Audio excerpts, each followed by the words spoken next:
Hello, everybody. Hello! I'm everybody. What's up, And man? I'm no one. Okay, Jim Carrey. Ooh, that's what I was going for. If If you haven't seen the interview, Jim Carrey's really weird now. Yay! Yay! Check out his new show premiering sometime soon on Showtime. Anyway, is that a fact? Is he actually? Yeah, having a actually new it show? is. I heard it on the radio. It's supposed to be like he's a child actor that has like a branding thing. He's like really huge kid actor. How's he and then gonna play as a goes child? crazy. No, he's like, Just kidding. oh gosh, Just kidding. Let's he's like move on. Mr. Rogers and goes I was crazy. trying or to get you something. off track so we can move on.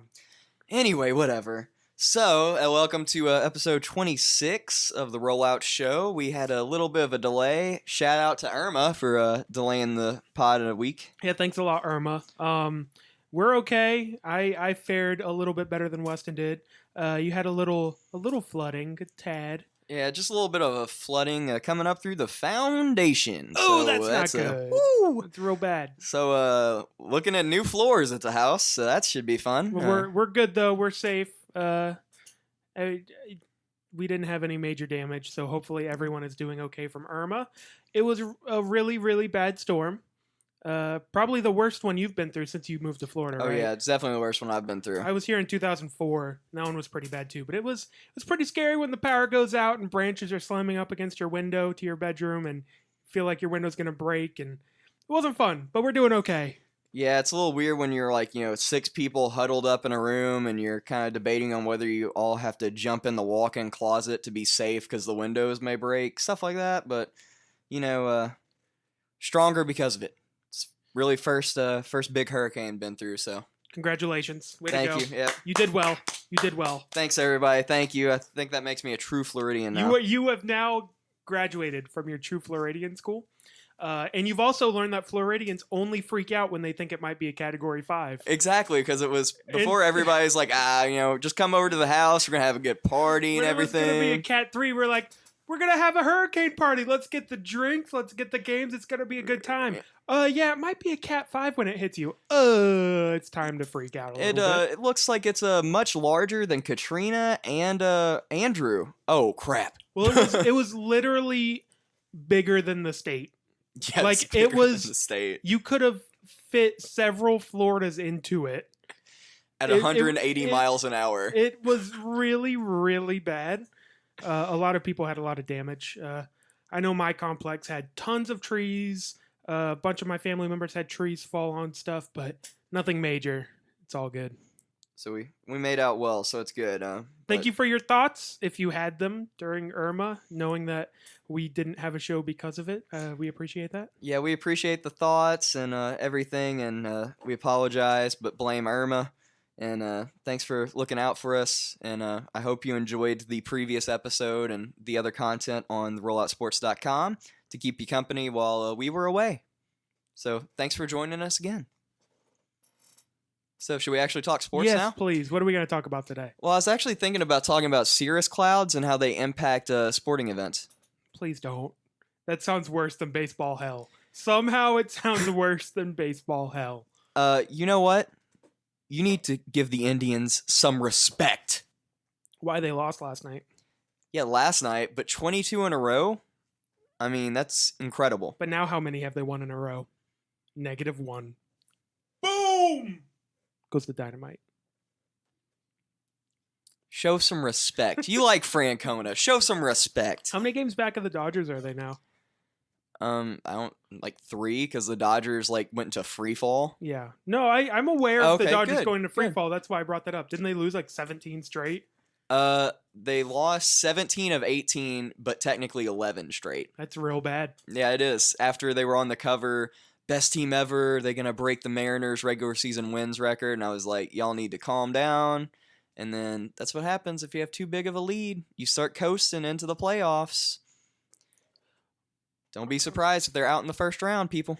Don't be surprised. Weston, you never told the people what we're going to talk about today. Oh, well, we're going to talk about a few things. Most of all, the Windians. That's not actually most of all, but that's what we're starting with. Our weekly segment of baseball hell. We're talking about the Windians. We're talking about LeBron going on school hunting. We got Thursday night football hell. Yeah. We were going to touch on Bama versus FSU because we had a week off. We're going to talk maybe a little bit about Penn State and how I was sort of half joking before, but they look pretty good. Lamar Jackson, who's looking like a beast. We're going to also have predictions about the first coach to be fired, NFL and college football. We're going to fight about some NBA rankings that we vehemently disagree with, and then maybe a little Florida man if we get time. Do you have a Florida man? Yes. Oh, okay. Yeah, I do. Should Actually, I I be just Googling? it popped into my head right now, Okay. so we're good. We haven't done Florida man in a couple weeks. I kind of thought we'd killed that segment. No, we didn't kill the segment. I Okay. mean, we got a lot to talk about because We may not get to the it. happenings, but Yeah. we'll see. It's been 2 weeks. A lot of sports going on. That's right. So anyway, we kind of talked about it a little bit already. The Cleveland Indians, basically the longest winning streak in the modern era of baseball. 22 straight games. It was almost 23. They had a runner on in the 9th inning, bottom of the 9th, down to their last strike, and night before Lindor got it done, but yesterday couldn't make it happen. Stupid Lindor. And his chocolates are so good. I'm proud of that one. That's actually not bad, you know. I'm looking at you in shame, but also sort of respect. I love Lindor chocolate They are truffles very so good. much.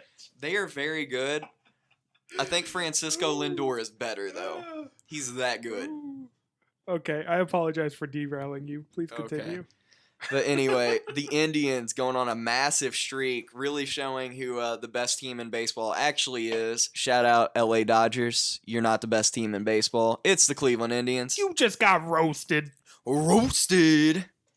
Anyway, the Cleveland Indians, best team in baseball. They're kind of my pick for the World Series right now if you had to I ask think me they're to a put money. popular pick. Yes, because after the moves they made, in August and really September, the call-ups, I mean, they're just firing on all cylinders right now. And they have so much depth. They play great defense, hit for power, average, steal bases. They can pitch behind Corey Kluber, who is a man amongst boys, let me tell you. So watch out, Boston, Houston. Yeah, but you know why they aren't going to win? Why? They're Cleveland. Only if LeBron doesn't show up. If he does not go to the World Series, then we're fine. The only way Cleveland can win championships anymore is to have the greatest player of all time on the team. I mean, shout out to the people who are roasting me on Reddit with my my MLB underpaid article, because Jose Ramirez is looking really good. Dan, the Indians are really good. Wow. Shout out to the Dan Lebitard show. That's right. And Tim Kirchin. Had to. Anyway, but Jose Ramirez, he's actually... What a useless aside. I know. I'm sorry. I thought you'd be better by now. We're 26 episodes in. I know. I'm sorry. I wanted to do an impression, okay? It wasn't even good. You just, said it. We're always looking for Jack Doyle. That was pretty good. Shout out to Andrew Luck. Woo! Yeah, yo. Anyway, but we're... Sorry, it's too funny. Anyway, so Jose Ramirez is going to garner some MVP votes. I still think it's going to Altuve. It should go to Altuve. Just saying. Should go to Mike Trout. Okay, token. Am I in the wrong? No, because there's a large segment of people who would literally vote for Mike Trout every season, even if he didn't play. Isn't it because he's the best player in baseball? He's the best player in baseball. He's not the AL MVP this year, though. So is Why not? Altuve. He's had a better season. But I thought He's Mike on Trout a better was... team. Okay. Yeah. I don't really know. I'm just trying to cause some sort of conversation. Mike Trout is a very, very... He's the best player in baseball. I mean, he is, but even though you're the best player in baseball, he was injured. He's had a great season, but he's not had as good of a season as Jose Altuve. So Jose Altuve should win the most valuable player. Sorry, sir. You don't have to yell at me about it. I'm not yelling at you. Everybody love everybody. That's right. I'm not yelling at you. I'm yelling at the writers and the people Stupid who are writers. Just vote Barry Bonds in. One of the 10 greatest players of all time. Just vote him in. I'm personally of the opinion you should vote all of them in, but Agreed. I mean, because Agreed. it was that era of baseball. I mean, that's whatever. I mean, people use performance enhancers before they knew what performance enhancers were. So, and some of those guys are in the Hall of Fame. They're all-time greats. Just vote them in. Exactly. Help Roger save baseball. Clemens. Barry Bonds, McGuire, Sosa. I mean, they all helped save baseball when baseball was coming out of a strike. I mean, the home run chase really saved baseball. So I say vote them all in. That's my 2 cents on that matter. Agreed. Also, put Pete Rose in. We may differ on that one. There's one rule, man. There's one quintessential rule that you cannot break. Why? You can't bet on your own team that you're managing on. Why not? He's not playing. Although he kind of sort of was. He pulled when he knows. But here's the question: did he ever bet against his own team? Because that's when you have a problem. He did. Oh, okay. Never mind. Yeah, Pete Rose, you really messed up there. I tried to defend you. My bad. They also gave him multiple opportunities to make it right, and he failed them every time. So, like, Pete Rose, you're an all-time great, but I don't think you're ever getting in. And Shoeless Joe Jackson should be in before you anyway. So, just also my 2 cents. So we're up to 4 cents. Are we done? Wow, that's a lot of money. I know. Are we done with baseball hell yet? Yeah, we'll be done with baseball. Oh, thank God. What's next? LeBron. And that was our weekly segment of Baseball Hell. Thank you for joining us. Now the real show starts. Oh my gosh. Yay! Anyway, LeBron is looking at some private schools for his kids in LA. What do you think this means? Okay. So LeBron is not going to be in Cleveland next year. I think, although the narrative has sort of shifted the other way because of this whole Kyrie business, I think it's pretty evident that he's not happy in Cleveland and he's going to be gone.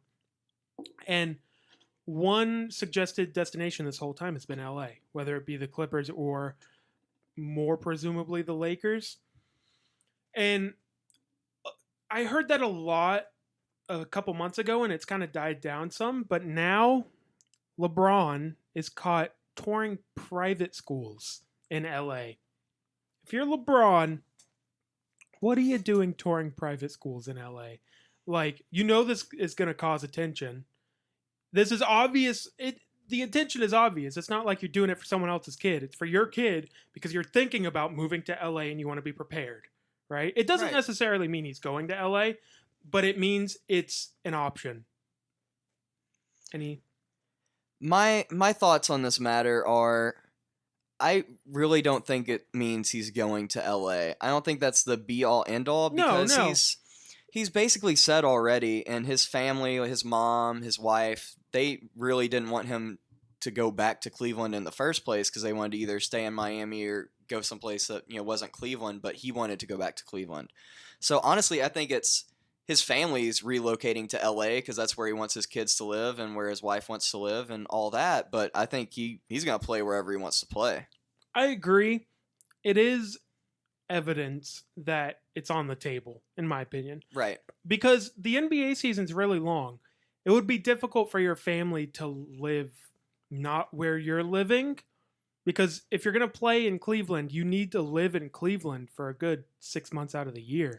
Right. You're not going to want to be separated from your family for that long. So I don't think it necessarily means he's going to LA. I just think it's a clear indication that it's on the table. Right. And he may very well tour schools in Miami. He may tour schools in New York. He already knows which schools he likes in Cleveland. Right. I mean, I wouldn't be shocked if he did that, but it's interesting that he's out touring now of all times after this whole Kyrie business. It's weird. It is weird. I just think it's something he had been planning on for a while because, I mean, if they do relocate to LA full time, I mean, he wants to make sure he has the right schools and everything, especially for his kids as I know his oldest son already has some recruiting offers already to play basketball. Because he's pretty good. Oh, he's really good, but I mean, Calipari gave him a full ride scholarship when he was like 8 or something ridiculous. That's an interesting discussion. It's got to be weird. So personally, if my dad was LeBron James, if my dad was the best at his profession, I love you, Dad, but you're not the best at your profession, would you want to go into that same profession? Because you're always going to be compared to your dad. And in situations where it's like Steph Curry, where your dad played and he was pretty good, but he's not an all-time great, and you sort of take his knowledge and his help and his coaching and turn it into something amazing. Yeah. That's awesome. But when your dad is LeBron James, you will never be LeBron James. No matter how much you try, there's about a 0.000000001% chance you become close to as good or as good as your father. Well, that's like the only people I can really think of is Ken Griffey Sr. and Ken Griffey Jr. Because, I mean, Ken Griffey Sr. was a really, really good baseball player, but, I mean, Jr.'s better. It's just one of those things like, But Ken Griffey tough. Sr. wasn't the second best player of all time. No, he wasn't. That's the thing. Like, unquestionably the best player in a sport, loaded with as much talent as it's ever had for a decade. Like, this, I don't think this sort of situation has happened before. It would be like, I don't know, Joe Montana's kid being an NFL quarterback. It would be like Barry Bonds' kid being a baseball player. Well, it's Tony Gwynn Jr. I mean, he was a baseball player for a long time, but he was always like a fourth outfielder, and he was always getting really compared to his dad. It's kind of tough, but... And if you want to sort of, I don't want to say coast, because if you're going to make it to the NBA, you have to be good. Right. But having that name obviously helps. Well, he can get into college without trying right Well, now. exactly. That's what I mean. But to be on an NFL roster, unless your name is Austin Rivers, you actually have NBA. to... What did I say? NFL. Oh, I messed that joke up. Come on, Dang man. It was such a good joke! Gosh. Oh, I'm so mad. I can't even... Unless your name's Anyway. Austin Rivers. Wow. You It just- was such a good burn at Doc Rivers, and I bunged it all up. Unless man. you're Austin Rivers and worth $15 a year, right? Anyway, you're gonna have to be good to get to the NBA, but you may not have to be special, right? If you're cool with that, go be a millionaire in the NBA. I just feel like because I'm sure I haven't like seen him play or anything. He has freakish athleticism. Why not try a different sport that your dad isn't an all-time great at? You know what I mean? Right. Like, that's exactly, to bring up Ken Griffey Jr. again, that's what his son is doing. His son plays football, and he's really good at football. It's, he just fell in love with a different sport. Or you have the guys that, play basketball or even, baseball. If he wanted to try his hand at baseball, for all I know, he does play baseball. Not really sure, but something like that. I get what you're saying. It just seems like it's always been an awkward situation. And it doesn't seem like it would be as bad for, like, brothers, where you have... Like Steph and Seth. Or, yeah, like Seth and Steph, or even, like, Derek and David Carrs. Mm-hmm. Like, where David Carr had all the talent that his little brother has, but didn't have any of the opportunity, so his career ended. Because he was, like, the first pick in a team's existence, and they were awful. And Derek Carr is now this MVP candidate who's playing great. He had a way better first game than I thought he was going to, and it looks like the Raiders may prove me wrong this season. And but prove we'll me see. right. We'll see. I also didn't think the Titans were going to be amazing this year, so we'll see. Anyway, any other thoughts about it? I think it's got to be an awkward situation for his kid, especially if he genuinely wants to pursue basketball. I almost just said baseball.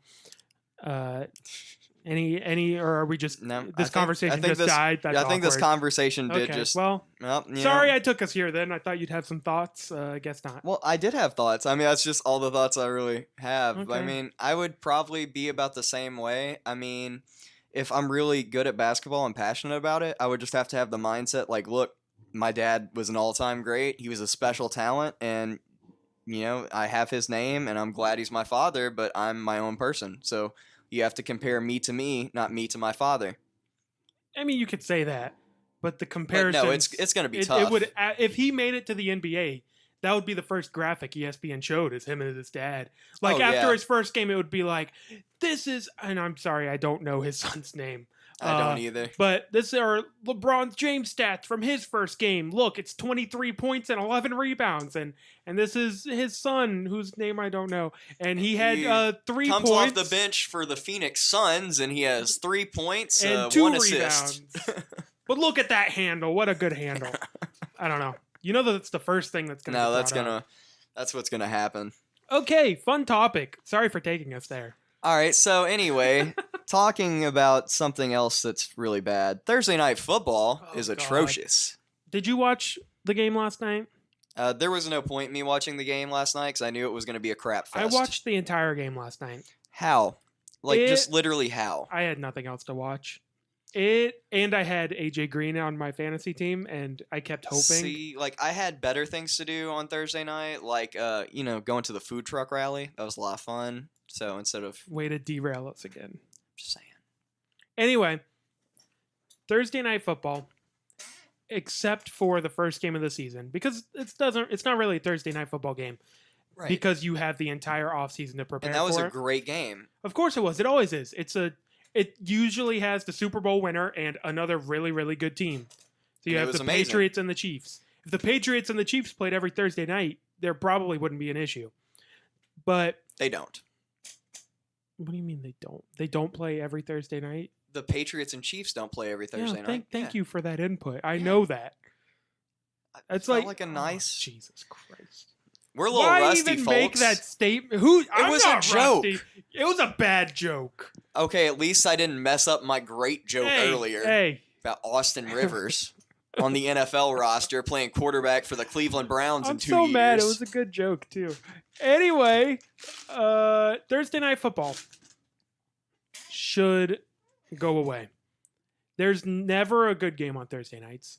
Quarterbacks always look sloppy. Andy Dalton looked like he didn't belong in the league last week. It was horrible. Like the skill position guys are doing all they can, but the quarterbacks are always rusty. The offenses aren't prepared for the defenses. It's just sloppy football, and I don't understand why. Wow, you distracted me there for a second. He's looking over my shoulder at something. I thought there was a bug on the wall. I was reading the calendar for Oh. a second. I'm sorry. Okay, wow, derailed again. Yep. Hey, you noticed me looking. Be So in the zone. Mike Greenberg of ESPN and Mike for a little bit longer and all that has what I think is a perfect solution to this Thursday night football issue. And that is you extend the season by 1 week. Every team now has 2 byes because each team already plays a Thursday night game. The second bye just comes the week before your Thursday night game. That is an instant solution where it's 1 week.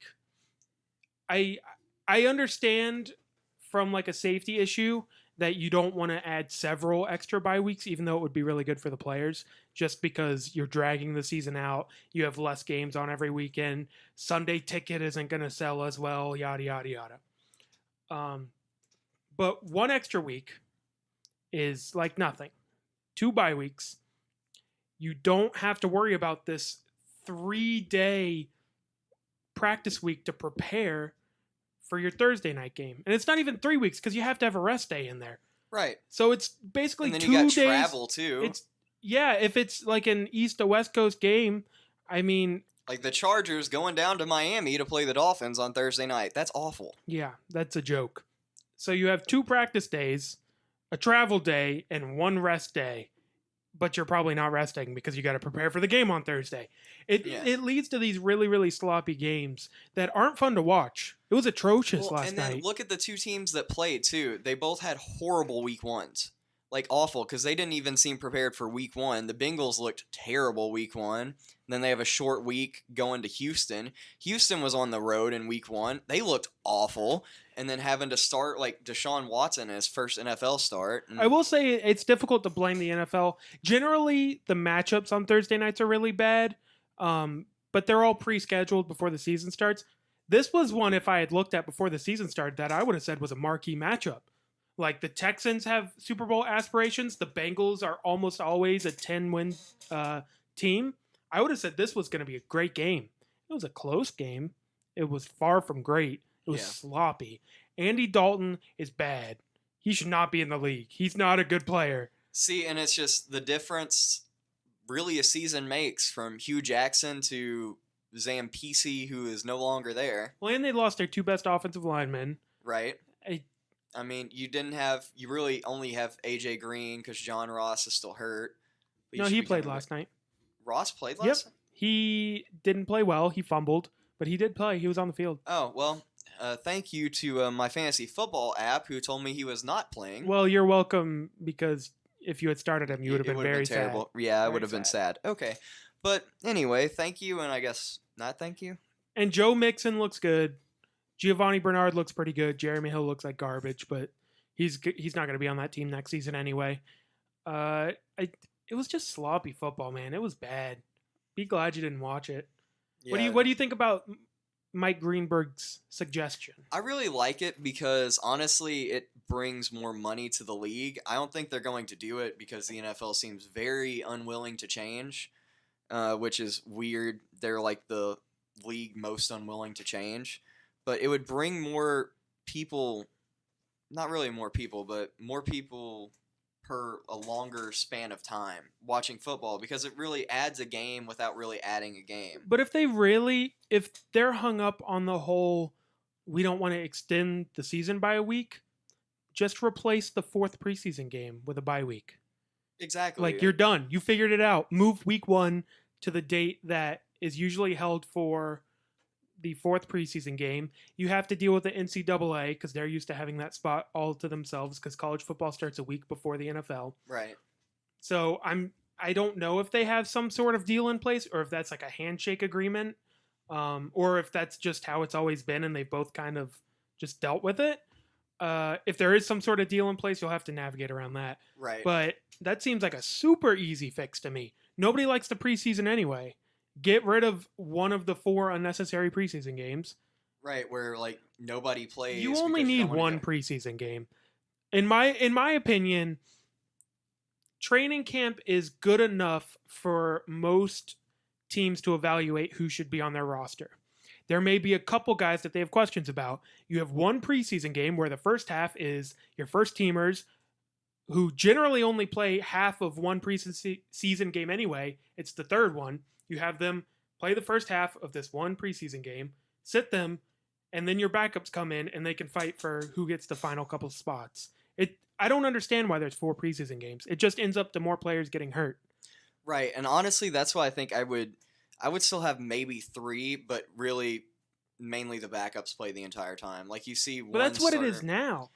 Like I wouldn't even have it like where you would even play starters really. I understand. Have, well, you need some people to like play in a game.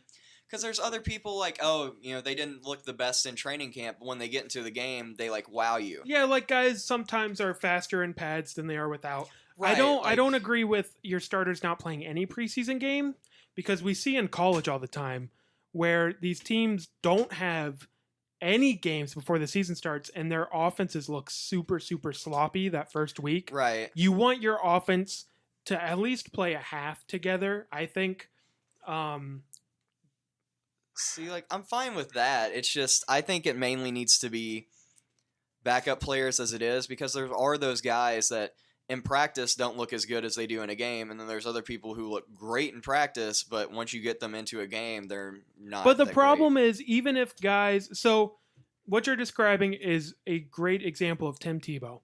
Tim Tebow in a game always looked competent, right? Right. But in practice, all you heard was this guy can't do it. He's Exactly. really, really bad. And what does that lead to?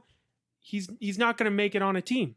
So even if you have a guy who for some reason thrives in pads, if he can't play in practice, he's not going to make the team regardless. Well, there's like some guys like that, but it really helps with like competitions. Like I remember Ethan Westbrook's versus Michael Sam with the St. Louis Rams a few years back, where Michael Sam looked really good in practice and everything and played pretty well in the games. But then Ethan Westbrook's, he was all right in practice, but when he got into the games, he was phenomenal. So Ethan Westbrook's got the spot over Michael Sam. Yeah, and that's fine. Even if you want to have 2 preseason games, I think 3 or 4 is unnecessary.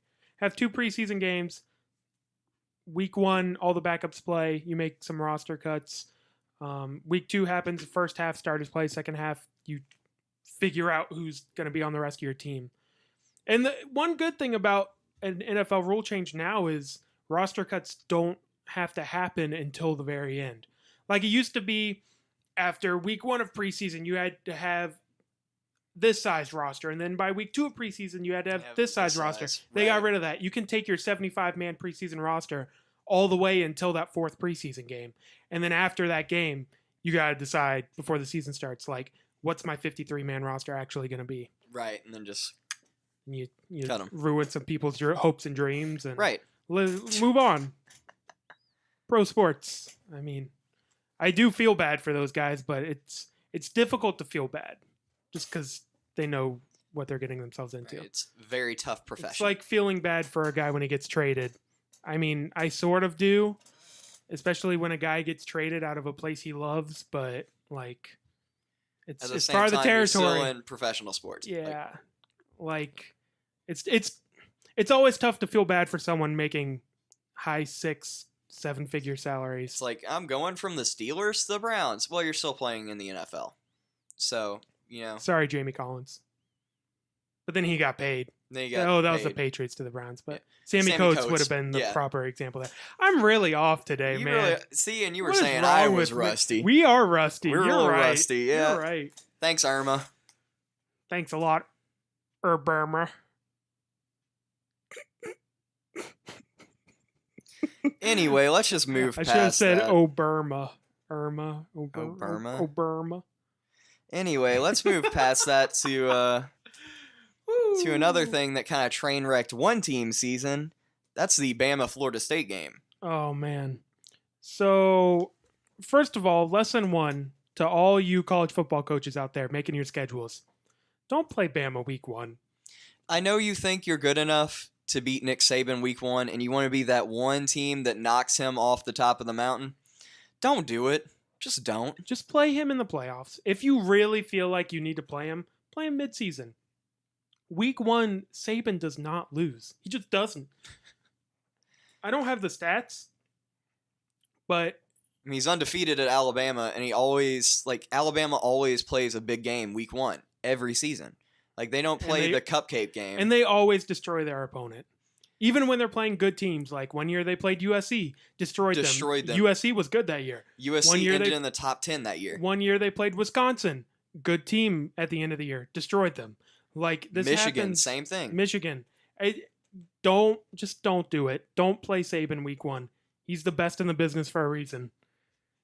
And Florida State fans, Francois, that's a tough blow. Francois, he's got a beautiful cannon attached to his right shoulder. I hope he's okay. I hope this doesn't stunt his development too much because I genuinely think he's got a chance to do something in the NFL, and I hope he can make up for some of the lost development time because it's a sophomore year this year. Right. It's a big year for development. Absolutely. Your freshman year, you're getting your feet under your legs, especially if you have to play. You're figuring things out, figuring out the speed of the game, the bright lights, all that. Sophomore year is where you take that next step. I remember being a Georgia fan. Matthew Stafford took his biggest jump his sophomore year.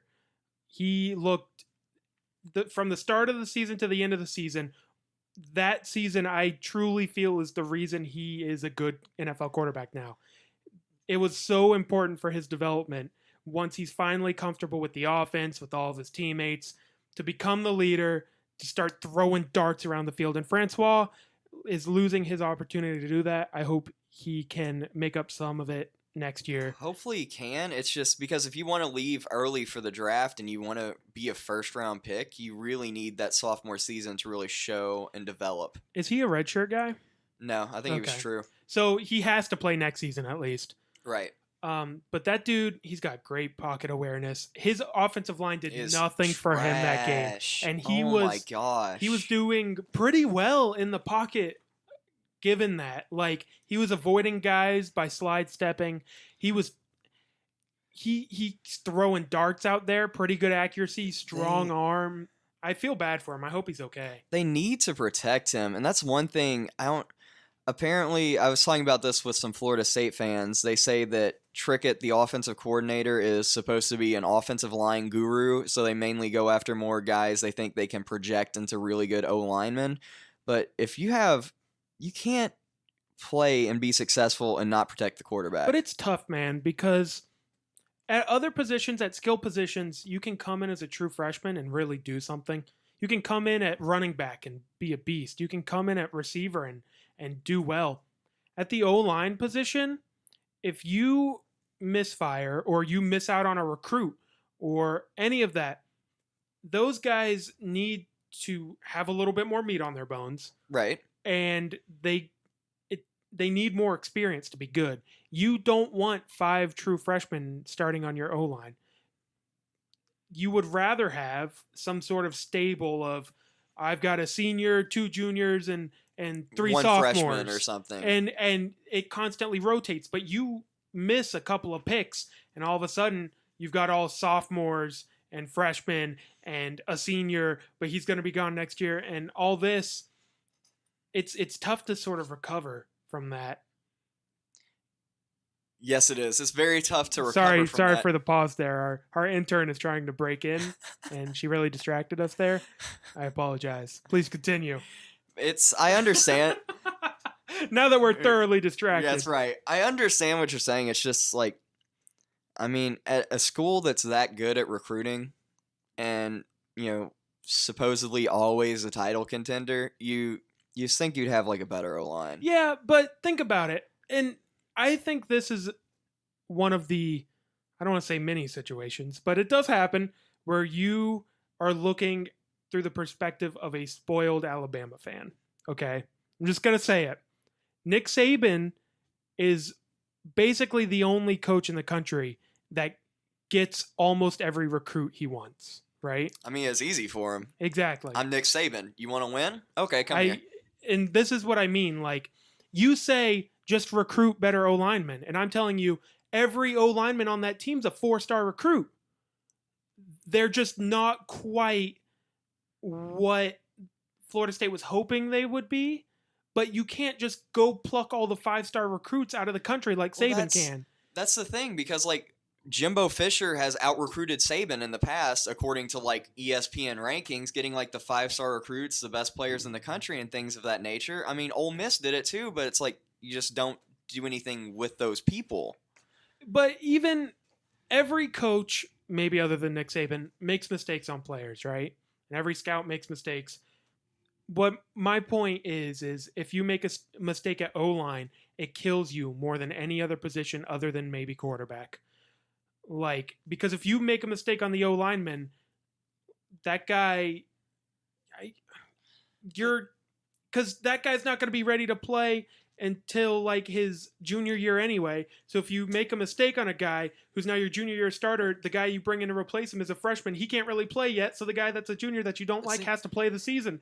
And this is the sort of the situation you get stuck in. Well, I guess I can see that. It's just they haven't had an O-line since Jameis was there. It's not like this is a one-year issue. It happened last year. It happened the year before. And that's fair. I mean, it's been a recurring issue. And sort of the problem with that is they lost so much talent from that Jameis team. Everybody went to the NFL on that team. Naturally, just might as well get to the league. Aren't all 5 of his O-linemen in the NFL right now? I think they are. That's crazy. There's your problem. It's tough. It's tough. And it's Jimbo. Florida State isn't, I wouldn't consider that school a powerhouse. They had Jameis for a while. I think it's a situation where Jameis, I don't want to say carried the program, elevated everybody, but they just happened to have a recruiting class or two that really, really clicked together. And that happens. I mean, look at Notre Dame. Notre Dame hasn't been good since 2012, but their 2012 team was a really, really good team. It was probably the 3rd best team in the country behind Bama and Georgia. That's right. Anyway, no disagreements here. 2012 SEC championship game still haunts my dreams. Was the real national championship still haunts game. My dreams, man. Chris Conley, I love you. You should have let that ball hit the turf. Anyway. Just trying to make a play. Just a freshman trying to make a play. And the people listening have no idea what we're talking about. Some of them do, though. A very specific play on a very specific game 5 years ago. Oh my gosh, it was 5 years ago. The only time I've legitimately rolled on the floor, like, in pain because of a game. It was so bad. Anyway, glad I could share that experience with you. That's a very, very big moment in mine and Bradley's friendship. Yeah, you're lucky I didn't punch you in the throat. I'm a very respectable Alabama fan when I watch a game. You are. You're very respectable. I remember watching Mark Richt's last year, Georgia, Alabama. It was supposed to be like the game of the year. Georgia was in. They were both top 5 teams. Georgia just got smoked. Because Alabama, they're like, well, this is a transitional year for Nick Saban. You know, he just doesn't have the same squad he had in the past, and got smoked. Smoked. That was the Nick Chubb, who never gets under 200 yards, and that was Derrick Henry's coming out party right there. That really was. You're welcome. Coker and Derrick Henry just doing work. That game cost Mark Richt his career. I mean, sorry, Mark. You got a good job now, though. You're doing all right. He's down in Coral Gables. He's doing just fine. All right. I think that's good for that. For that, and then enough Bama talk. Enough Bama talk. Even though you'll see more of it later. Anyway, I mean, when they win the national title, we'll be talking about it. Unless Georgia beats them in the SEC championship game, because it's looking like it's going to be a 2012 repeat. Ayo, we'll be watching it. I'll be crying on the floor again. Yeah, sobbing. My dog will come over and lick my tears. By my dog, I mean our intern. But saying our intern will come and lick my tears, that sounds a little weird if they don't know the inside jokes of the show. Really weird. So, spoiler alert: our intern is my dog. Thank you. Just for future reference, yes. Anyway, another college football topic. He criticized. I know, it's so bad. It's really bad, but it's okay. It's kind of funny at the same time. Such a bad show. Anyway, so another thing that was Bradley criticized me over and thought was kind of bad, but I was half serious, half joking. I really think Penn State's going to win the Big Ten. See, and I don't necessarily think you're wrong. They probably have the best running back in the conference. Yeah. Ohio State is clearly not as good as we thought they were, and I'm going to put a lot of the blame on JT Barrett. Because, I mean, this is his third season. JT Barrett, after his first season taking over for Braxton Miller, was great, and I thought he was going to continue to be great, and he's plateaued. Like, I don't think he's horrible, but he was supposed to be the next great Ohio State quarterback, and he's failed miserably. He got handed the job as a freshman, and he lit it up, but I think that's... And I also think he's just not very good. Like, he plateaued at a level that is acceptable and great for a freshman, is not great for... Is he a junior or a senior? I think he's a junior. Yeah, he's not good enough as a junior. He needs to step it up. Michigan, though, I think Michigan is going to win the conference now. I mean, really, Ohio State still can because, yeah, they lost to Oklahoma badly, but it wasn't a conference game. Like, this could mean nothing to them. If they win the conference, they're still going to make it to the playoffs. I mean, it could be like, Oklahoma most seasons where they start off really bad and have a bad loss, and then it's like, well, they're still Oklahoma. Well, and then they run the table and squeeze into the college football playoffs and then get obliterated week 1. Right. Shout out to 2 years ago. Was that 2 years ago that they did that? Yeah, when Stoops was like, when oh, yeah. Clemson destroyed them? Where was that Stoops was... maybe. Wait. No. Let's just say Oklahoma usually disappoints, but Bob Stoops isn't there anymore, so maybe this is a different Oklahoma Sooners team. Anyway, yeah. Penn State looked pretty good, which I'm upset about because I really don't like James Franklin. I don't know. Do you have anything else to add other than Penn State looks pretty good so far? Penn State looks pretty good so far. All right, good talk. Good talk. All right, anyway, speaking of who looks pretty good, it wasn't working, Bradley. It wasn't working. It's such a horrible show, man. What are we doing? I really like Gesicki, their tight end, though. He looks really good. He's a beast. I don't know. What year is he? Do you know by any chance? I have no idea. Okay, well, we really should have done all of our research beforehand. Right. But if he's draft eligible, he's probably a first round pick. Yeah. Just saying. But I don't know if he's draft eligible. He looks great. But speaking of who looks great, Lamar Jackson. The Heisman back-to-back. So, Lamar Jackson won the Heisman last year. He was the most electrifying, English language. Let's start over. He was the most electrifying player in college football last year. He was great, like a human joystick. Amazing. And during the offseason, because he's one of these guys who, he doesn't have the great arm, he's the mobile quarterback, and a lot of times, if those guys want to play in the NFL, they have to transition. And he said that he wants to be an NFL quarterback. So what does he do over the offseason? He works on his arm. He works on his arm strength, his accuracy. And so far this season, through 2 weeks, he's throwing darts out there. He looks great. And they play Clemson tonight, dating this podcast a little bit. So if he looks horrible and throws 4 picks, I apologize. But as of right now, he looks like the real deal. He really does. He's now the pick for the Heisman for me. But not only the Heisman, what's interesting is Mel Kiper didn't even have him on his big board. This week, 16th. Oh, I mean, absolutely. Because he really had to show something. With all the great quarterbacks that are going to be in this quarterback class, Lamar Jackson is showing that he has a cannon of an arm. Like, he's slinging it out there. And I'm very happy for him. I hope he can keep it up. Because a lot of times when plays break down, you revert to what you know. It's what got Tebow in trouble. Tebow worked so hard to fix his throwing motion, and anytime he got pressured, his arm just reverted back to how it was at Florida, and it wasn't good enough. So I hope that Lamar Jackson can keep this up and keep it rolling, because we need electric, amazing players like that in the NFL. But right now, he looks like Mike Vick. Like, he really slinging does. it out there. He's slinging it out there. He's really quick, mobile, making all the plays, and that's really what people needed to see, that he wasn't, I mean, another Alabama example, that he wasn't just like Jalen Hurts where he'll make like 2 or 3 really good passes in a game, but other than that, it's just, I'm going to run my way out of something. I mean, there's a ton of examples that are having success in the NFL right now. You have Denard Robinson, Braxton Miller. I mean, all these guys were mobile quarterbacks that had to transition out of that role to a different position to make it in the NFL. And this is a guy that I think may do it. And Lamar Jackson, he's just determined. He didn't want to be the guy like, well, looks like you played a cornerback in high school, so you're moving back to cornerback, like Nick Marshall when he went to Auburn. Well, to be fair, Nick Marshall played cornerback in college too. Right. Good old University of Georgia. Oof. Shout out. He got kicked off the team. Mark Richt. And they became a quarterback for Auburn and then had the luckiest play ever in Don't talk to me about that Auburn team. Don't.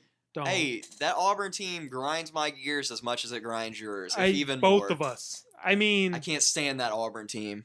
You had the field goal return for a touchdown. I had the tip drill Hail Mary. I hate that team. Anyway, let's move on. Lamar Jackson's great. If he stays healthy, he's going to repeat as a Heisman winner. And he may end up being the number 1 overall pick. Who knows? He's getting up there. He's rising rapidly. It could be. And if I'm the Jets, I'm sort of salivating right now. Because you know what? You need somebody to have New York build around and rally around. It's time to start throwing games. It could be, honestly, I could foresee this being just like the RG3 Andrew Luck situation. Well, this is looking like it's going to be a great quarterback class. Like that. Baker Andrew Mayfield, Luck, Sam Darnold, Rosen, Lamar Jackson now. This is going to be the best quarterback class since, was that 2012 when Andrew Luck? 2012. And, I mean, that class was good. This one may be better. Just so much depth. I mean, you even had Nick Foles. The top end may not be as good, but the depth is there. We'll see. Kirk Cousins, Nick Foles. My boy. It's a good quarterback. Brock Osweiler. Can't forget about him. Oh, God. Russell Wilson. Did you hear, speaking of Brock Osweiler, Russell Wilson, thank you. Yep. He said that rejoining the Broncos was like a top 5 happiest day of his life. Did you hear that? I did not hear that. Dude, he's the 3rd stringer for the Broncos, and he signed a $5 million deal after being on a $18 million a year contract, and he's like, this is one of the happiest days of my life. I'm glad to be back home, blah, blah, blah. I'm like, dude, you would have been the starter here. What happened to you? You know what? There's still a chance. There's still a chance he is the starter. If Trevor Siemian gets hurt and because Paxton Lynch, they clearly have not seen enough from him to entrust anything to him. Well, he was going to be a project, and he's one of the guys that you sort of roll the dice on, like Bryce Petty, and it's not working out right now. I mean, it's starting to look like he really was just a system quarterback. Yep, that's what it's looking like. All right. Anyway, talking about systems. Let's get into who's going to be the first firing. What does that have to do with systems? By having a bad system, Hmm. you lose games. Okay. You want to do college first or NFL first? Let's go college first because I'm pretty sure we have the same guy. Yeah. So, week 2, the University of Georgia got its first big win since 2007. Whoop whoop. And that would be against Notre Dame. Brian Kelly, the most arrogant piece of garbage coach in the NCAA, will be Unjustified, arrogant. And I don't want to say they'll be the first coach fired because just in college, you have 120 D1 schools. It's impossible to pick who's going to be first fired. I think he will be the most because they probably wouldn't fire him until the season ended, but I think it'll be pretty clear that he's going to get fired. He's going to be the first big name coach that everyone knows is gone. Does that make sense? Yes, that makes perfect sense. Because he's a guy that I don't think they'll fire till the end of the year, just because it's Notre Dame. You got to have prestige, blah, blah, blah. Yes. Got to play the season Gotta out. play the season out, But I think it'll be pretty obvious by, I don't know, week 6 that he's done. When his team's 3-3 and he's throwing his players under the bus, I think it'll be pretty clear that it's over. And it's time for a new era at Notre Dame with an actual good coach. I 100% agree, and I see Bobby Petrino being ushered in as the head coach of the University of Notre Dame. I think that could happen, honestly, because Bobby Petrino is a legitimately good coach.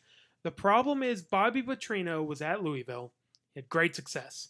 He leaves Louisville for the NFL. After signing a 10-year extension. Just remember that, too. Oh, I forgot about that. He left like 2 months into a 10-year extension, and then because he would have been playing out his contract like this season, which is the funniest thing. So he goes to the Falcons, right? Doesn't do great. Has off-the-field issues. Go to Arkansas. Doesn't do great. Well, he goes to Western Michigan? No, he goes Western from Kentucky?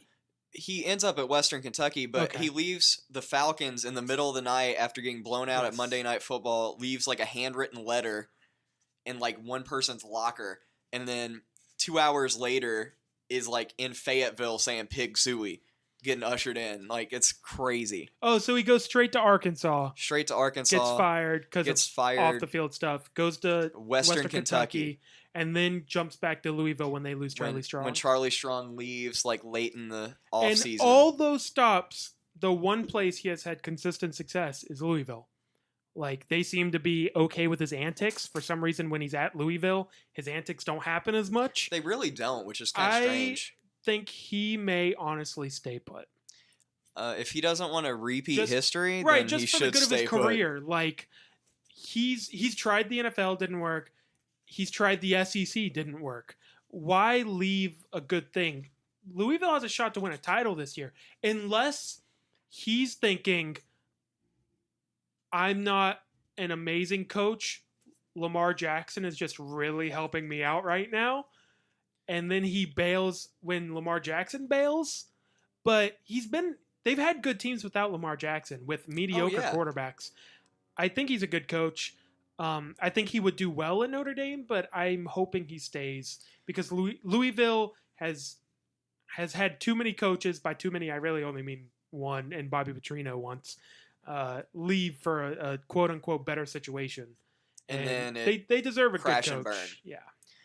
Honestly, though, with Notre Dame, I think Brian Kelly is going to be the first really high-profile guy going because you don't know what Louisiana Lafayette Tech or something. Yeah, that's what I mean. You know, like this is going to do. This is really only the Power 5 schools, right? And honestly, there were rumors of this when he quit out of the blue anyway. Bob Stoops at Notre Dame. I could see that happening because go from one overrated coach to another. If they lose another. Oh, you mean them hiring Bob Stoops? Bob Stoops, yes. I don't think Bob Stoops wants to coach anymore. I think Bob Stoops is done. Like, I saw him I didn't see him, obviously. I saw clips of him at the Oklahoma game, and he looked happier than I've seen him look ever. Like, he looked at peace with his decision. He was Maybe happy. he is. And it looked like he legitimately loved the University of Oklahoma because he was rooting so hard for his team. I honestly, I think he's done. And I think he's happy to be done. Who quits like that? Because Oklahoma, for all their issues, and I don't think Bob Stoops was an amazing coach, they weren't going to fire him. No, he was there for the long He wasn't on the haul. hot seat. For him to leave like that, he must have realized something in the offseason. Like, what am I doing? Got all the money Just in the world. maybe he didn't I'm have so the love for it stressed out. anymore. I need to be spending time with my family. This is stupid. I'm done. But then And there's he could come back in a few years, but I don't see him coming back this next season. there's just one person who ruined that whole stick for everybody else. Urban Meyer. And he's another person I could see going there. I don't. Because he actually apparently grew up a Notre Dame fan, and from what I've heard, which I could no see offense, it.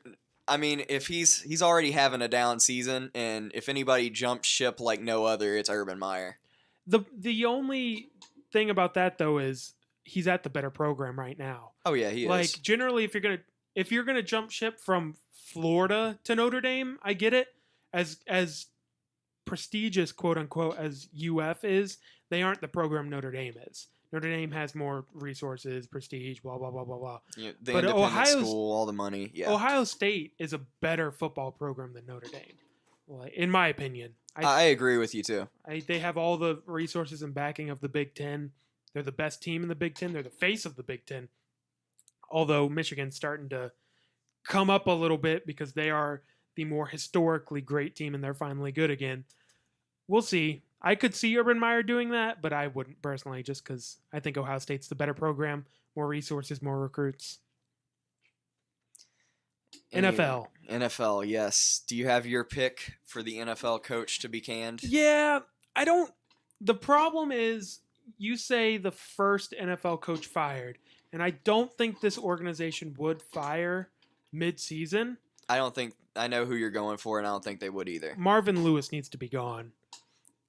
The Bengals, he's a good coach. And he's sort of got the Mark Richt, Bob Stoops syndrome. He's a fine coach. He's okay. Their team wins 9 or 10 games every year, which is what you want in the NFL. But it's just so good. He can't get over the hump, and he's been there. I think other than Bill Belichick, he's the longest tenured coach in the NFL right now. And he's been there 15 years. They clearly need change. They haven't won a playoff game with him there. I don't think. They haven't won a playoff game with Andy Dalton. Watching that team on Thursday and week 1, it's time for some change. If I were the Bengals, I would give it a couple more weeks. And if you still look like trash, it's time to fire Marvin Lewis and it's time to start AJ McCarron. Yes. I would try and trade Andy Dalton if I could for whatever you could get, even if it's only a second-round pick because he looks washed up. But I would start AJ McCarron, see what you have. If he plays well, you have your quarterback going forward. If not, you draft. With this quarterback class coming up, this is the year to do it. Absolutely. I would even... Because you can get a good quarterback mid-first round this year. So that's what I do. After week 4, if you're 1-3, your team's still looking like hot garbage. And the defense looked great. That's the bad thing. Like, their defense is good. Yeah, which is crazy because, like, the defense has really been the question marks. Geno Atkins destroyed Houston last night. He was great. Shout out to my Georgia boy. Oh, gosh. But that's what I would do personally. Week 4, team's not looking good. Let's pull the plug on this Andy Dalton, Marvin Lewis experiment. And see, the thing is, like, I think it was a tough decision, but they kind of missed an opportunity because I think really Hugh Jackson was the key to the success. I think I don't know what's going to happen in Cleveland. I was honestly shocked he took that job, but you couldn't, I agree, but you couldn't do a fire Lovie Marvin Smith Lewis situation. Right, because that was the year that Andy Dalton got hurt, and that was the year McCarron was there in the playoffs. McCarron was there, and that team had a legit Super Bowl shot. Andy Dalton was a top 5 quarterback that year. He was great, and the team was rolling, and then he got hurt, and the season went to crap. Right. You can't fire Marvin Lewis after that. No, you really can't. It's just not a good look. Like, I agree with you. You don't want to let Hugh Jackson get away because I think Hugh Jackson is overall a better coach than Marvin Lewis. You can't fire I wouldn't feel good about it if I was in charge. I wouldn't have done it either. It's tough to see him go out the door. In hindsight, it's like, man, Cleveland looked better in week 1 than the Bengals have looked so far. And with Hugh Jackson, far lesser talent. Because Hugh Jackson's a great coach. And honestly, I'm shocked it took him that long to get another head coaching job because he looked good with the Raiders it's too. It's a travesty that he even lost that Raiders job. I mean, because he did everything that team wanted. 8-8 with the garbage team. And he got Carson Palmer, which, I mean, at the time, like, what else were you going to do? Like, that was a great move to get him. It's just, it didn't work out. Do you have an NFL pick? I do have an NFL pick. I think it's different than mine. It is different than yours. Oh, finally. Todd Bowles, New York Jets. I mean, they're tanking on the season anyway, so he may stay there. But of all the other coaches, especially the coaches on bad teams, a lot of them are first-year guys. Like, Todd Bowles had a good season his first year. Ever since then, it's been downhill. So I honestly think he may be gone. They may fire him.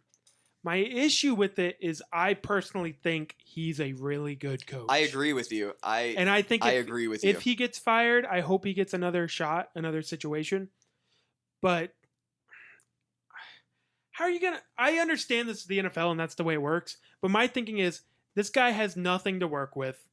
His best receiver is Jermaine Kearse, who they just got a week or two ago. He has no offensive line. His quarterback is Josh McCown, who's going to get hurt at any moment, and then he'll have to throw Hackenberg into the fire. He'll be garbage. They had to trade away their best defensive lineman just to get Kearse, which was a joke of a trade, by the way. I understand how the NFL works and that there's a good chance he will get fired, but personally, I don't think he deserves to get fired this year. Personally, I don't think he does either. I think there's another coach, even more so than Marvin Lewis, that deserves to be gone, but I don't think they're going to bite the bullet. Chuck Pagano. Oh, that's a good one. That guy's got to be gone. Oh, that's a good one. That's a dumpster fire of a situation. He's done after this year. After the season. That's the thing. So I don't... They signed him to that extension I don't understand for some unknown reason. I don't understand how he survived this long. It's time to fire him. And hey, if the Jets fire Todd Bowles, go grab Todd Bowles. He's honestly a better coach than Pagano. Sorry, Pagano. But no, Pagano's not a good coach. That team hasn't been good since Bruce Arians left. No, they haven't. Bruce Arians was the best coach on that team. He was. Bruce Arians is a great coach. I would love to have Bruce Arians as my coach. But as soon as he left, the Colts offense went to garbage. They haven't done anything. They just brought in a bunch of old guys, and I mean, you can blame the front office, but the front office is new because the front office got fired. Feuded. Yeah, they got fired. Pagano's still there, and nothing has changed. It's like, it's awful. I think if I were in charge of the Colts, he'd be gone yesterday. Oh yeah, he would have been gone before the season even started if it was me. The season's clearly over for you, unless Andrew Luck's going to come back next week. But it looks like best case scenario, he won't be back till like week 8. That's exactly what I said and what I said on Twitter. I think they're really covering up how bad his injury is. And honestly, at this point, why? Why bring him back? Why? Just tank this season. Like, I mean, you know what? You have your quarterback of the future anyway. If you end up with a top 5 pick, do a St. Louis Rams. Just trade him. You could get a lot of value for that pick. And you need it because you have a lot of holes to fill. And you know what? I trust Chris Ballard to do exactly that. Agreed. Okay. So now let's get into the really hot button topic that we're going to have. Hot. These NBA rankings. Oh, God. ESPN did is this annual? I think it's annual. It is annual. They have all their NBA writers get together and they come up with their top 100 NBA rankings. And we're not going to go through all 100. We're not going to give you a list or anything. We are going to point out some highlights that are jokes in the top 30. And this has made us so angry that the Rollout will be doing our own. The actual real NBA ranking list, not this ESPN garbage. Before the season starts, we will have I don't know how many players we're going to do yet. Somewhere in the range of 30 to 50. We'll see. But we are going to do rankings because this is a joke. Highlights. Our top five, ESPN's top 5 is basically exactly who I would have in the top 5. LeBron, KD, Kawhi, Steph, Russell Westbrook. That's fair. That's fair. Right? Yes. Number 6, Anthony Davis. How is Anthony Davis number 6? A guy who can't stay healthy. He's never done anything in the playoffs. He's gotten to the playoffs one time. He's a great talent, but he hasn't done anything. I don't understand how he can be 6. Yeah, I wholeheartedly agree. Okay. And and the next guy on this list is the one who I disagree with even more. Anthony Davis may not even be the best player on his own team. No. Okay. Number 7, Chris Paul. How is Chris Paul is a Hall of Famer? He's an all-time great. He overrated. So we don't need to have the Chris Paul argument again. I'm just glad you've finally seen the light. Well, Chris Paul's weakness is that he can't take over a game. Chris Paul is one of the most efficient players to ever play the sport of basketball. And I think it's going to be great. Oh, agreed. And I think it's going to be great for the Houston Rockets, but he's not the 7th best player in the league. He can't win anything because he can't take over a game offensively. Agreed? Agreed. Yeah, okay.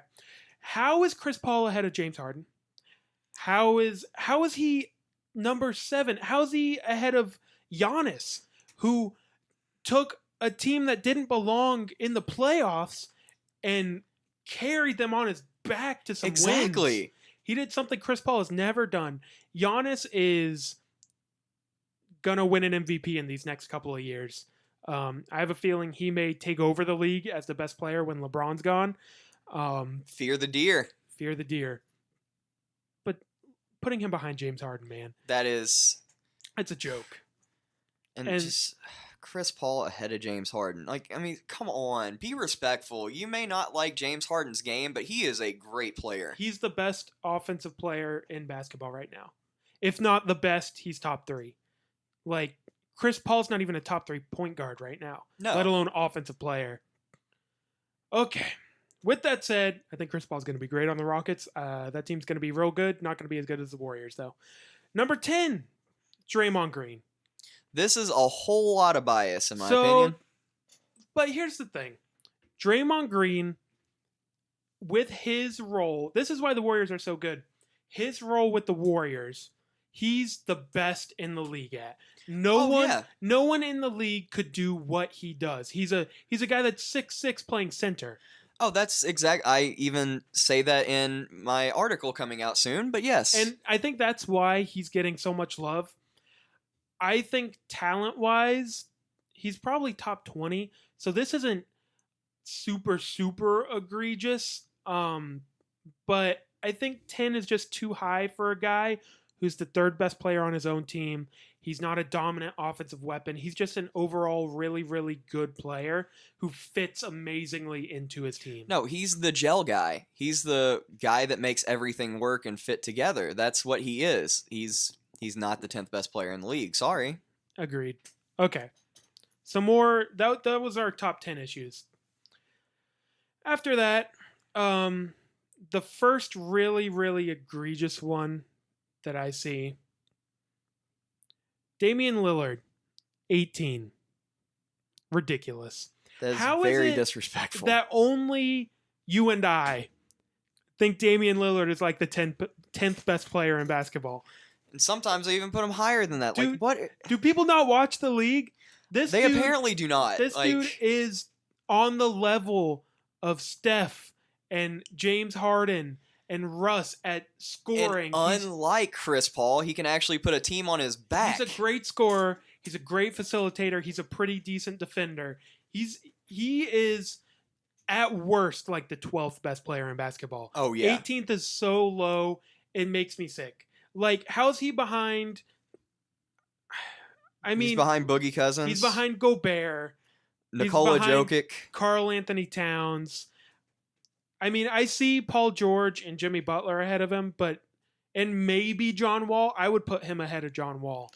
I would honestly put, it's close, tight, but yeah. Just because he doesn't deserve to be 18. Come on. Damian Lillard's a better scorer than John Wall. John Wall's scary fast. He's scary athletic. He's not the half-court scorer that Damian Lillard is. Next up in stupid, and I think this is going to be our last one. This one, in my opinion, is the most egregious on the entire list of top 30. We didn't look through the entire list. I apologize. Like Carmelo, I know is in the 60s. That's kind of ridiculous. He should be top 40. I don't know if I'd put him much higher than 40, but he should be top 40. Kyrie Irving, 25. To put it in perspective, Gordon Hayward is at 20. If you asked any NBA fan on the street, any NBA fan, who's the best player on the Celtics right now? The answer is Kyrie. It's not Gordon Hayward. Gordon Hayward's good. He's very good. He's going to be great for the Celtics. Kyrie Irving is he's a top 3 scorer in the league. He can take over a game. He's one of the few guys in the entire league, along with LeBron and James Harden, and that might be the list of a player who can offensively take over a game against a great defense. Like, there were times in the NBA Finals, even though they lost, where he dominated offensively. They couldn't stop him. The Warriors were the best defensive team in basketball last year, and they could not stop Kyrie. He's a top 10 guy. You and I both think he's a top 10 guy. Absolutely. And the only time, really, the Warriors in the past 3 years have stopped Kyrie was when he was balling out and broke his kneecap. In Game 1, that's the only time. How is Blake Griffin ahead of Kyrie? That is the most egregious thing that grinds my gears. Blake Griffin, Mr. I'm going to punch a game day worker and break my hand, Blake Griffin. Mr. I'm the highest paid player on my team, Blake Griffin. I play an old man's game, Blake Griffin. I'm overrated, Blake Griffin. I'm funny in some commercials, Blake Griffin, because of copyright in Blake Griffin. Blake Griffin, Blake Griffin, Blake Griffin. Wow. Also, other players he's behind. Mike Conley. Mike Conley's great. He's not better than Kyrie. Kristaps Porzingis. I think you're seeing the big market bias coming into play here with Blake Griffin and Kristaps Porzingis on this list. Kyle Lowry's at 21. I love Kyle Lowry. I think he's great. He has yet to do it in the playoffs. Kyrie's done it several times in the playoffs. He's made the biggest shot in Cavaliers history. Not LeBron. It was Kyrie that made the shot to win the finals 2 years ago. I can't believe Kyrie's 25. And because of this list, we will be doing our own rankings. Kyrie will not be 25. He will be, at worst, like 12. And don't expect to see Blake Griffin on the list. Blake Griffin will not be on the list. I can promise you that. He will not be there. If you're a Blake Griffin fan, he is an okay player. He is Mr. Overpaid. Well, and I don't understand how you can defend having Blake Griffin that high. He hasn't been good in 2 years. No, he almost won MVP 2 years ago. He's done nothing since. 2 years ago, he was legitimately an MVP candidate. He was great. He has literally done nothing since. Has he made an All-Star game since? I mean, it's ridiculous. He's had one really good season his entire career. Everything else has really been a disappointment. Yeah. What Weston's trying to say, screw you, Blake Griffin. But if you want to come on the show, we'd be happy to have you. Oh, yeah, we'd love to have you. I'm sure you're kind of like a nice guy and pretty funny, but, I mean, you're overrated as heck. Like, Wow. Sorry. Like, Blake Griffin grinds my gears as people who think how talented he is. Anyway, like, however that came out. You know what I'm trying to say. I think he's really overrated. And it's not just me hating on the Clippers, but that team never did anything, and they were supposed to be, like, the most talented squad in the entire NBA. Part of the problem with that is Chris Paul's inability to take over a game. DeAndre Jordan's too limited of a player. And Blake Griffin's too limited of a player. Now he is, yeah. He was really good back then. They had a shot in 2014 to do something, and then they choked to the Rockets. Now Chris Paul's going to take the Rockets to the promised land behind James Harden. By the promised land, do you mean the Western Conference Finals just to lose to the Warriors? We'll see. We'll see how the season shakes out. Okay, we'll see. We'll see. Assuming health, of course. Yeah, on paper, that's what's going to happen. But even if KD goes down there, that Rockets team isn't going to be the Warriors. On paper, yeah, you'll say that. But we'll see what happens. We can't make those predictions just yet. Okay. Just yet. Spoiler alert, the Warriors are going to win next year's finals. Most likely. Are we done? Yeah, I think we're done. All the topics? I mean, we've gone over on time. So, but the last thing, we have a Florida man just saying, you can do it. Go for it. Go. Florida man. Just Oh, saying. that felt good. It did. It felt. It's been a Screw while. you, Irma. That's really what we're Screw gonna you. say. Just support everybody if you can. There's a lot of Donate to people the with a lot. American Red Cross. Yes, yada, all yada, that stuff. Hurricane relief, because there's a lot of people still hurting without food, power, gasoline, all that good Yeah. stuff. And if you don't know, down here it gets really hot. So if you don't Yeah. have air conditioning or power and don't have fans, you're kind of like screwed. I know people who still don't have power, and it's 95 degrees outside. It gets real toasty real fast. It's very quickly. So it's a tough situation for a lot of people. We fared very well compared to a lot of the people who sustained really, really horrible damage. And Yeah, just so feel free to donate to hurricane relief funds as you see them. It really was bad. You may have seen pictures of down here. I know in our county alone, I've seen crazy stuff just driving down the street. oh yeah, I mean, there's a Hungry Howie's next to me that's a converted old gas station, and the overhang fell over. Like, legit was on its side. It was crazy to see. Trees everywhere, power lines buildings down. with the roofs ripped off, power lines across intersections. It's people lost their houses, and it's crazy. And I'm hoping everyone's okay. But it is crazy down here. So feel free to help out with some hurricane relief funds or donate your water and all that good stuff. It would be much, much appreciated, and just like is much appreciated that you all listen to the show and follow us on Twitter and go to the rolloutsports.com for our content and everything. Give us and we ratings appreciate on it. iTunes. Give us a shout out. You know, we like to talk to you. We like to interact on social media. Weston does a great job of keeping our socials up to date. Even though we have new pictures of our intern for the socials that he hasn't quite put up yet. Just putting him on public blast to get that done, but it's fine. That's fine. okay. Hey, I'll do it. And but you know, Pictures were taken 3 weeks ago. You know, no big deal. No big deal. Don't appreciate your backhanded compliment. I was gonna say enjoy the game tonight, Clemson Louisville, but by the time this goes out, the game will be over. So I hope you enjoyed the game. I hope you enjoyed the game. I hope it's actually a good game It and will not be. a Bengals Texans. It's gonna be a great snore game. fest. Do you remember that game from last year? We watched it together. Oh yeah, That game was ridiculous last year. Lamar Jackson had a coming out party and lost the game, but it was really didn't good. matter. He played great. Yeah, it's gonna be a great game. Thank you for listening. Thanks for We love listening. you all. See ya. See ya.